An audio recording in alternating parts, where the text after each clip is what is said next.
that's true. Naked Palpatine. Oh, you pick that one. Fresh out of the clone tank, nude Palpatine is my Well, that's the first thing I think of when you say Dark Empire Palpatine.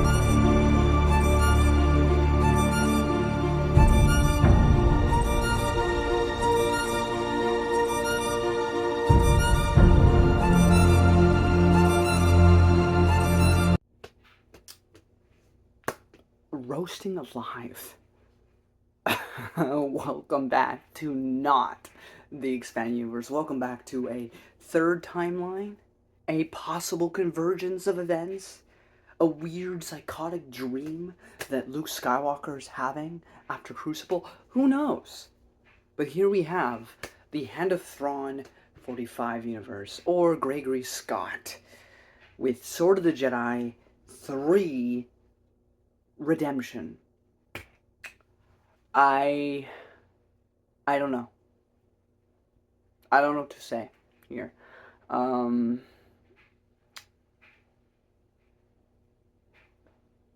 There's a lot of good here.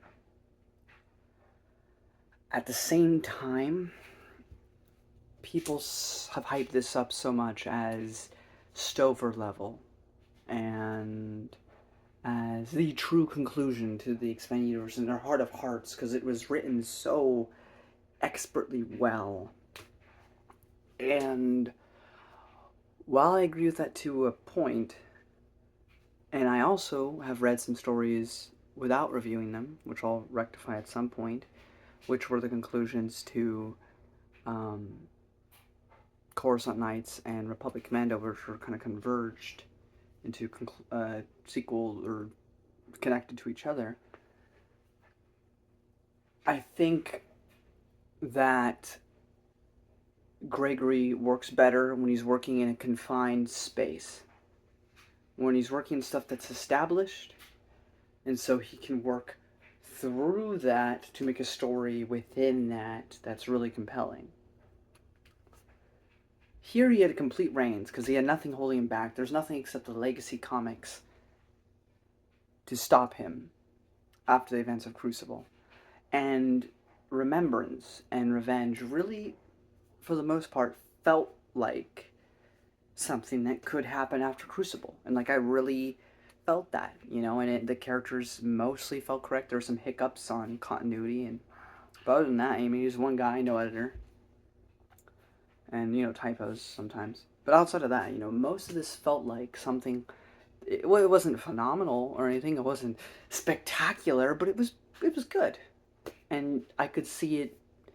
I could see why people would accept it after Crucible. And then we get here. And I'm very conflicted on here because there's a big thing.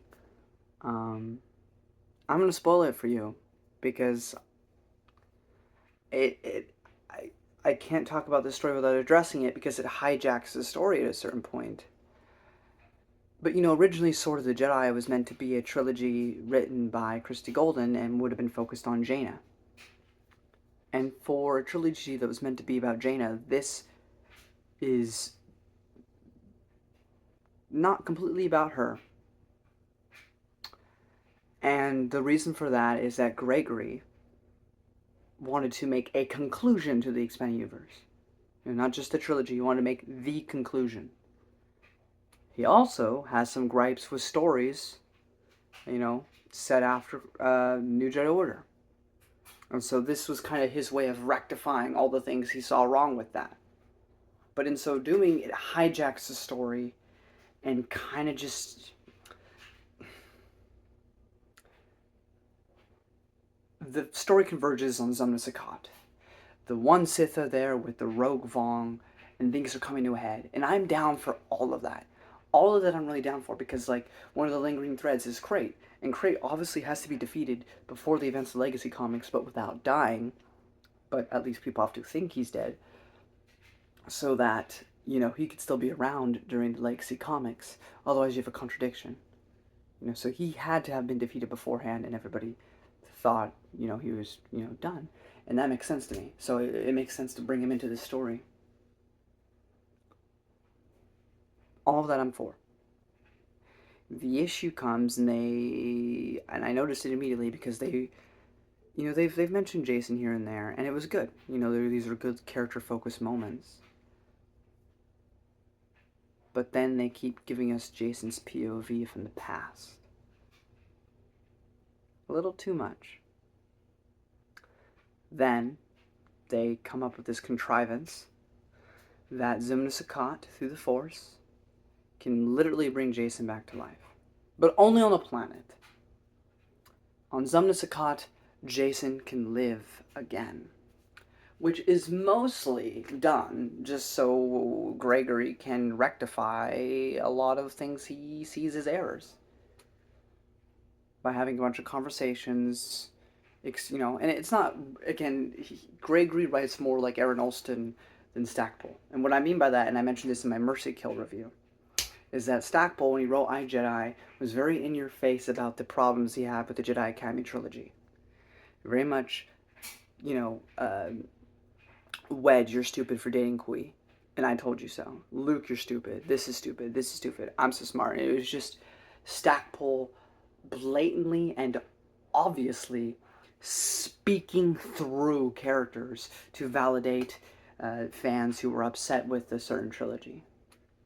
Whereas Aaron Alston, for example, when he wrote Starfighters of Adamar, when Wedge and Quizux break up, it's handled with nuance, it's handled with grace. So if you hated the relationship, you can be happy that it's over. But if you did enjoy it, you can not only accept it, but not feel like you're being disrespected. That's the key from a great writer versus a good writer. Aaron Alston's great, Stackpole's good. And Gregory's more along the lines of Alston, where he is trying to be more respectful about it. In fact, a lot of things he says with Jason to kind of explain things for his behavior, he doesn't give excuses for it, but does explain some things. It's things that I've been saying for years now. It's just literally my mouthpiece in the story. I didn't even write it. And he has a completely different opinion on those books than I do, which is just incredible. And that's the thing. There's so many amazing moments of redeeming Jason and having good character building moments with Jaina and him, or him and somebody else, and him and Crate even. But none of this should be happening. Because even, at the, some fans say that Denning hijacked the era after New Jedi Order or whatever. But even he wasn't allowed to do just anything he wanted. I believe there's an interview somewhere where he wanted to bring back Anakin Solo to life. And of course, the EU editors were like, no, that's not happening. You can't do that. And that makes sense. Characters in Star Wars stay dead. But this is fanfiction, so Hand of Thrawn 45, Gregory can do whatever he wants. However, people are telling me that this is the sequel you've been looking for. This is what you should accept as the story after Crucible. And I don't think in my heart I can. There are bits and pieces I like that I would certainly love to see in an official capacity. But I can't accept this story on principle as a continuation of the EU when something so blatantly fanfiction-y exists with this contrivance of bringing Jason back. It's too out there. And I read Supernatural Encounters, and this is too out there. Not that it's weird or inconceivable that can happen, but it's just blatantly an excuse to fix Jason. That being said, like I said, there's a lot of beautiful moments they'll use with him. So I feel rather conflicted. Another thing is the overuse of spirits or ghosts. One of the great things about the Expanded Universe was they didn't overuse it. It was a thing of, because we could have had Mara Jade pop up left and right during Fate of the Jedi. We could have had Anakin pop up left and right after Star by Star. We could have had numerous characters pop up left and right, after they died that had Force potential. But we didn't see that. They just stayed dead. Nobody talked to Anakin after Star by Star. Maybe Jason did in Traitor, but we don't even know if that was real.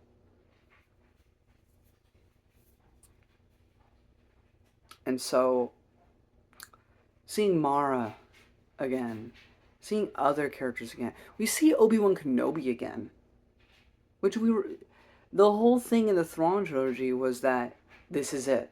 I'm never going to be able to appear to you again. That was the whole shtick, right? It's been established since day one. And yet now you're rectifying it? You know what I mean? Is it nice to see him again? Is it nice to see him have certain conversations with certain characters? Sure, but should it be here? I'd argue no. So, there's like 50% of the story, which I really like and think would be good in a sequel. Maybe not Sword of the Jedi specifically, but like as a big arc moving forward. But then you have everything with Jason, and as beautiful as some of the writing is, I cannot, within good conscience, get behind it. Now, I'm a big proponent of HOT45's work on Coruscant Knights and Republic Commando. I thought those were solid. I mean, Gregory gave me a actual story where I get to see Callista become a machine, and that I get to see what happened, and I will love him forever for that. But I can't in my heart tell you, oh yeah, well, until the EU gets continued, just accept this as your canon. I mean, if you want to do that, all the power to you. It's fan fiction. You know, we're not getting new stories, so it's ultimately up to you. But I can't in good conscience say that you should. You know, there's been this whole debate over supernatural encounters or whatever, and whether or not that's canon or not. And regardless of that conversation, again, like, most of it takes place in ancient past anyway, and everything in it mostly felt like something that could happen. I mean, some people have problems with spirituality in Star Wars, which is like, I'm sorry, this stuff existed before the EU was discontinued, so this isn't like, this is stuff that was already there. Like, I'd rather it be explained than just have weird stuff be in Star Wars. But then people make the argument like, oh, well, it's the Marvel comics, so who cares? What? Oh, well, it was never canon anyway. Oh, no one cared about the Marvel comics. Well, stop focusing on that. You know, this is just excuses. Is it, though? I mean, Lamaya's the Legacy of the Force. I mean, what are you talking about? Like, it's part of the EU, therefore it should be explained. It's that, or you just have this weird stuff with no explanation. So that's what the EU does. It explains things in retrospect after the fact. It's retroactive continuity, you know, like that's what the EU is. So my point is that that's more believable than Jason coming back to life and having all these conversations with all these people. And so ultimately that's my big takeaway from this. Again, there's a lot of beautiful moments. This is not really set up to be the Sword of the Jedi trilogy by Christie Golden, where, you know, Jaina defeats the Lost Tribe forever. It quickly stops being about the Lost. It doesn't even really have anything to do with the Lost Tribe outside of Astara Kai. It mainly just has to do with the one Sith and some Vong and Zamra Sakat, and that's about it. Which, again, I liked all those elements. All that stuff was great. But then it gets hijacked by this whole plot line of Jason. And at the same time, not only that, but this is also a thing in Revenge, we have Karen Travis Mando stuff, which, I mean, I like those books, and I like the books in Legacy of the Force. Karen Travis books were my favorite part of Legacy of the Force. But again, it's just like, you have all this stuff crammed into these 3 books, and it's like, I don't know, man. Like, it's hard for me to take seriously that, like, Boba Fett's like 70 right now. And, like, a lot of these other Mandos are like 60 at the young, like, or Venku, the son of Darman, is like 60 years old right now. He's already lived an entire life that we missed. You know, if anything, write stories set after, you know, like, Imperial Commando. You know, because there's a lot of room there to give Venku development. But instead, we're just here with him at 60-year-old. He already lived an entire life. And now he's dealing with stuff? I don't know. It kind of feels like crammed in. I mean, I'm glad that Boba Fett by the end of the story gets to go back to Mandalore and just like kind of like stop being a bounty hunter and just like live peacefully. You know, like finally he can just have his family. You know, I like that. But this even more so than I think the Legacy of the Force series or you know, like Blackfeet Crisis, like this story just really didn't need to be here. It just felt like Gregory was like, I like Republic Commandos, so I'm gonna include them here. Like, cause everybody's here, man. Like Wraith Squadron's here, Mando's here, like everybody except for the original trilogy characters are here. And like just like, wow, hold on. Like there's just so much happening here, and I don't know. I, I liked it, but I will never be able to accept it in my heart as like this actually happened after Crucible. So it's just another universe, another timeline, if you will. We got the Disney canon timeline, got the Legends timeline, and we got Hand of Throne 45's timeline, which is its own separate thing. So, but do I recommend you give it a shot? I mean, hey, it's free. You can check it out for yourself, make your own decisions, see what you think. But for me, that's gonna be it. I'm roasting live. I'm gonna talk about some spoilers outside of the big one that I just said. If you don't want that, time to go.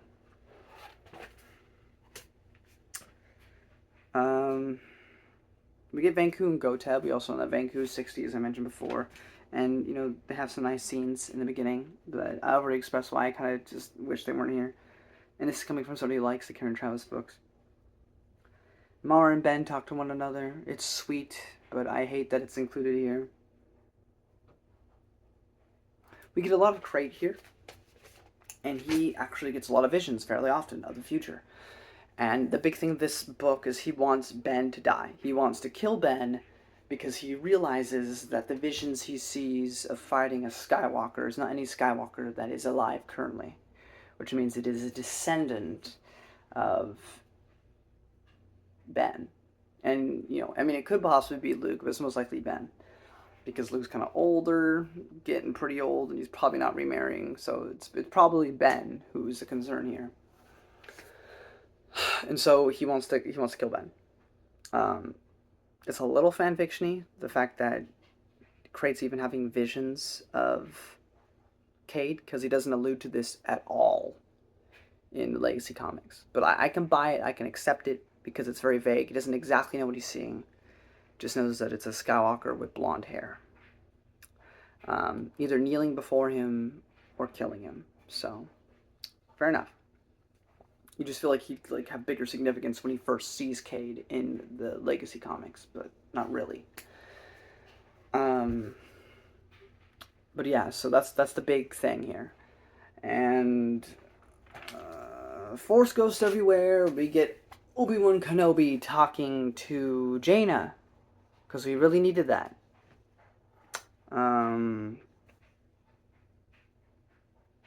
The Trader section, which focused on Jason, was very good. I enjoyed that a lot. I did. My next note is why this will always, only ever be fanfiction. This is where I got to the part where Jason came back to life. Guess what? More Force Ghosts, because now we have Anakin Skywalker talking to everybody. Again, it just... That's my... Hold on. Washer is quite loud. Anyway, Force Ghosts everywhere. Just keeps happening throughout this whole book. One part I did really like, that makes a lot of sense. A lot of sense. So Legacy of the Force,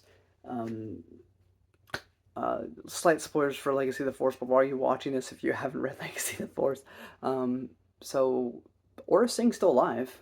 I mean, it's not a contradiction. I never knew how long her species lived for anyway. But, you know, Aurra Sing is still kicking after all these years. Still being a bounty hunter, still doing her own thing. Staying quiet in the shadows.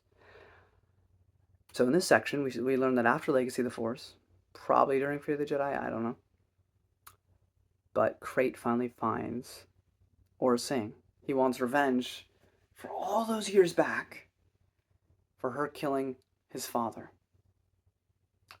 And yet it's been so long, and Crate is so different now. Aurra Sing doesn't know who the hell he is. Doesn't really give a damn. Doesn't recognize him. He gets even more angry and infuriated that his validation is being invalidated by the fact that she won't acknowledge who he is. So he kills her. And he leaves feeling more empty than ever. Because that victory felt hollow. She died not even knowing why. That was a brilliant section. And I'm glad that was included. And it makes complete and utter sense for him to do so. The how and why of how he got to that point of where he found her, I don't care. The scene alone is brilliant, and I never knew I needed it until I read it. And that I will accept in my heart of hearts that it happened at some point before Crucible. They give us some Jaina and Jason closure. Again, this is a really good discussion between the two, but it should not be happening. And the big thing, now this is a me personal thing, because of course I'd accept whatever the actual EU says, but since this is fanfiction, I don't have to. But of course, if the EU, Troy Denning, or anyone was like, oh yeah, this is what happens, then I'd accept it. Vistara Kai dies saving Ben. And, you know, she is redeemed, but I would have preferred her to get married with Ben, because in my mind, the way it is like, Ben redeems her. She doesn't become a Jedi. Neither of them, you know, he's a Jedi, she's just her own person. Kind of like Corrin and Myrax. Like, Myrax is just a person. And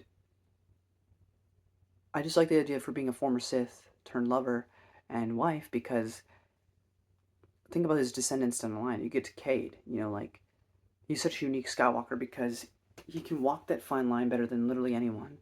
He uses the dark side to heal people. He can get really angry, but when an ancient Sith tells him and touches him, he's not fazed by it in the slightest. He laughs it off.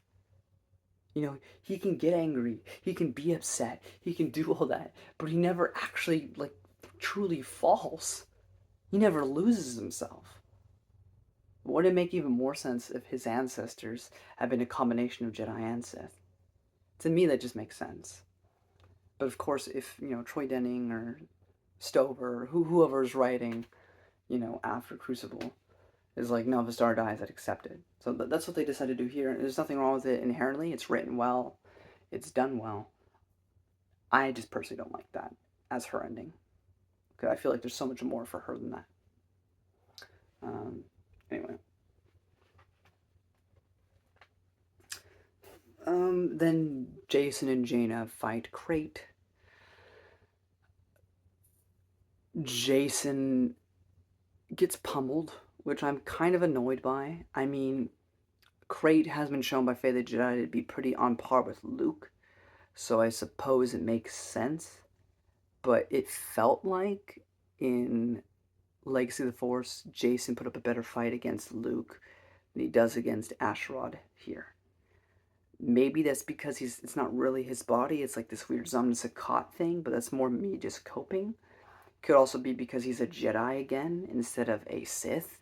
So perhaps he's just simply weaker now than he was as a Sith. But I would argue that even as a Jedi at the end of Unifying Force, he would have put up a pretty good fight against Luke.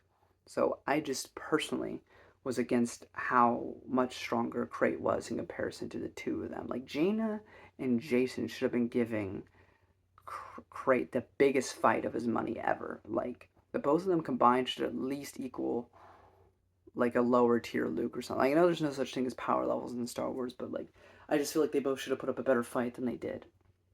Regardless, Jason, like, becomes one with the Force, not, like, truly, but, like, he's able to see this, like, huge vision that the Force gives him, and he realizes, like, he can't be the center of everything, he can't save everything, you know, this is his part, this is what he's meant to do, and that in the future, Crate may return, but his descendant, or not his descendant, but his cousin descendant, or whatever, it's someone else's destiny to defeat the Dark Man, and it was never his.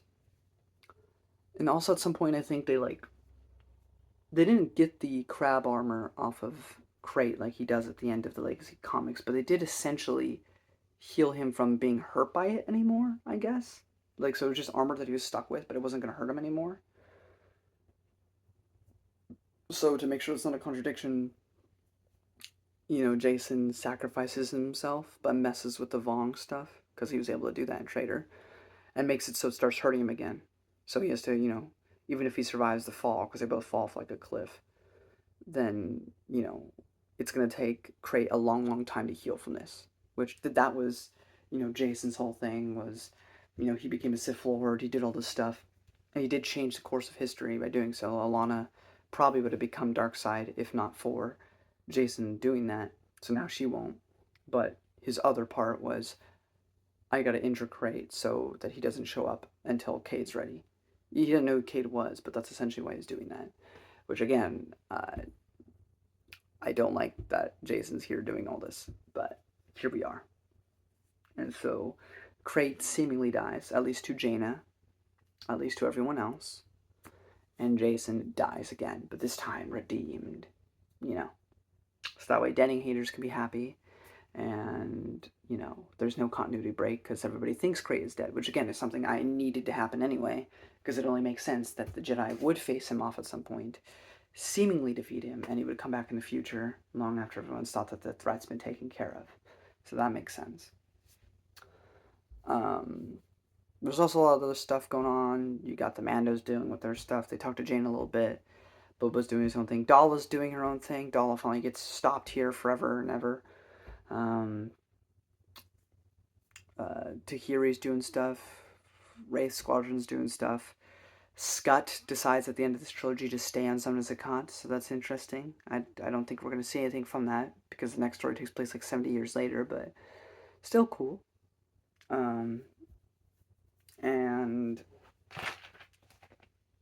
But I do like that Jaina gets the final blow on Astaroth. I think that's neat. And then, yeah, it's like happily ever after for now. And Jason dies, finally being at peace. Jaina has a nice talk with, Tino Ka and Alana. Jag, actually, this is one of my favorite parts, actually. Jag gets to finally, the last time Jag's, talked to his family, or, his dad, was, New Jedi Order. So it was cool that we got to actually see Jagged Fell and tell him how proud he is of his son and everything, and, or the Baron, and I liked all that. That was great. And yeah, just nice happy endings for everyone.